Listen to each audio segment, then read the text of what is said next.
Cyberpunks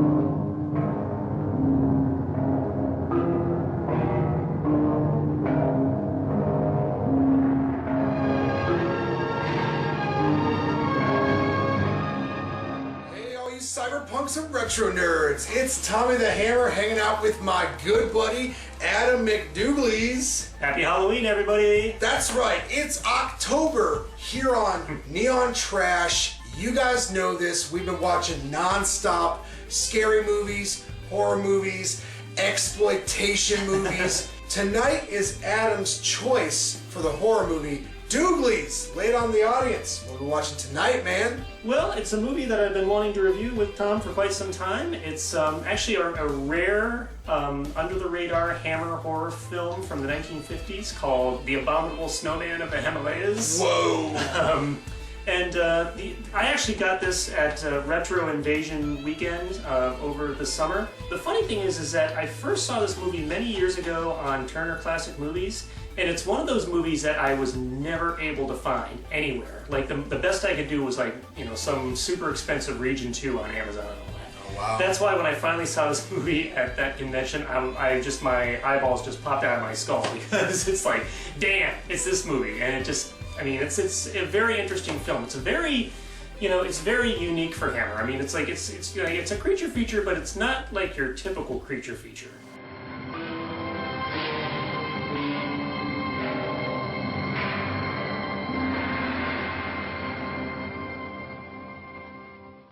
They're after me. They know it was me that did it last night. They're after me. They're after all of us. They just killed McNee. Why say that? It was an accident. It's me next. They know it was me. Stay here. Wait. Ed, I can hear you. I'm coming. You've got to understand, that isn't Shelley. It isn't anybody. I can hear his voice. It's in your own mind. It's just happened to me, too. Warning, only those with stout nerves and strong hearts should risk seeing the abominable snowman of the Himalayas.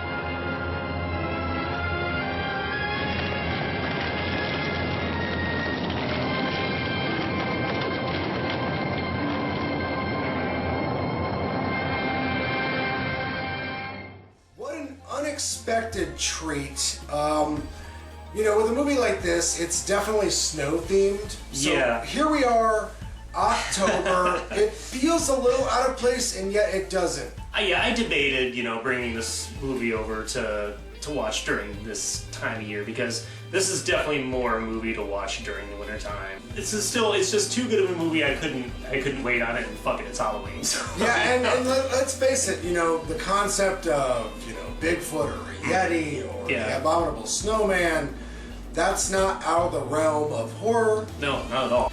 It delivers on all expectations. It's got one hell of a build-up. Yeah, that it does. I mean, the whole movie.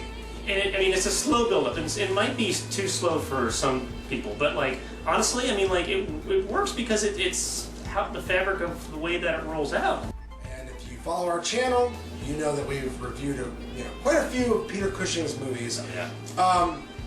He's at the top of his game in this. I don't think the man can make a bad movie. No, I mean, he's more like, you know, the protagonist in this movie and all that. But it's like he excels in every role that he's in. He brings charisma to just every part, whether it's a hero or a villain.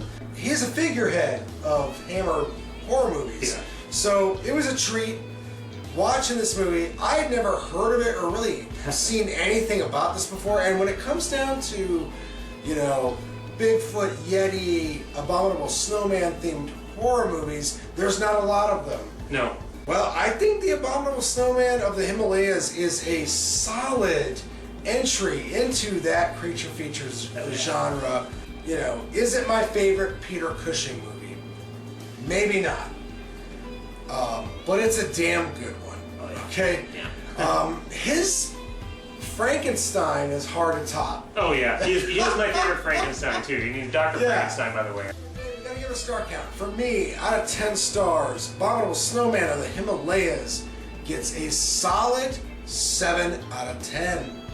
Adam. Oh, yeah. Lay on us. What is Yorn? Yeah, Morin is, this is definitely one of the best Hammer films I've seen. I mean, it's not only entertaining, but it's really, like, thought-provoking. It kind of blew my mind in a lot of ways, you know? I'd have to give it a solid 8 out of 10. Oh, it is great! Because it's just, I mean, and it's not just, from a horror angle. I mean, the horror angle works. Well, there's a whole lot of bleeding and bleeding. You'll be an eating at the mad monster party tonight. Well, the werewolves are out. With a movie like this, there's still so much to discuss. I want to give the audience a heads up. The following conversation contains spoiler alerts, so if you're not looking to have the movie ruined for you in any way, I'd highly recommend not watching this segment. But if you're that curious, or if you just don't care, then by all means continue to watch. But you've been forewarned. Just in the way the Yeti are portrayed, and also it's when the snowstorms do come, they're wonderfully filmed. And you almost wonder if the Yeti are summoning the snowstorms themselves, which is really crazy. It's almost like they have the power not only of over the mind, but of nature and all that. It's like, they're like gods of the mountains, basically, essentially. Yeah, it's just a fascinating, angle to go at for, a creature like the Abominable Snowman, because usually they're portrayed as savage beasts, but this is just, that's what's so totally opposite of it. I mean, that's, in fact, when they did finally reveal what the Yetis looked like, that was one of the most vivid parts that I remember about this movie from when I was a kid and saw it. Because, it was just so completely different. And they even mentioned earlier on, because they didn't show the Yeti till the very end. So where does this movie fit in today for you? Is there something that today's audience can gain from this in a relevant way that... a young person might, reflect on this movie with what it's trying to say, its overall message. What is the takeaway from those regards? I think it's, sadly, we're still kind of dealing with the same issues that this movie touched on. Like some of these, explorers out on this expedition just to find the Yeti are all about, they're uncultured, they're unsophisticated, it's all about fear and the unknown, and we're still kind of dealing with that taking pride in one's ignorance sort of mindset. Right. If you could even call it a mindset. It's something. And it's just kind of about, sort of trying to understand things that are different, not being afraid of it. And, that was my takeaway from it. And a rich story when multiple stories could have emerged from it. Oh yeah, absolutely. And here's the thing about the movie we just watched. There could have been sequels. There could have been offshoots. Thank goodness there wasn't. No. Perfect one-shot deal here. Yeah. Final words.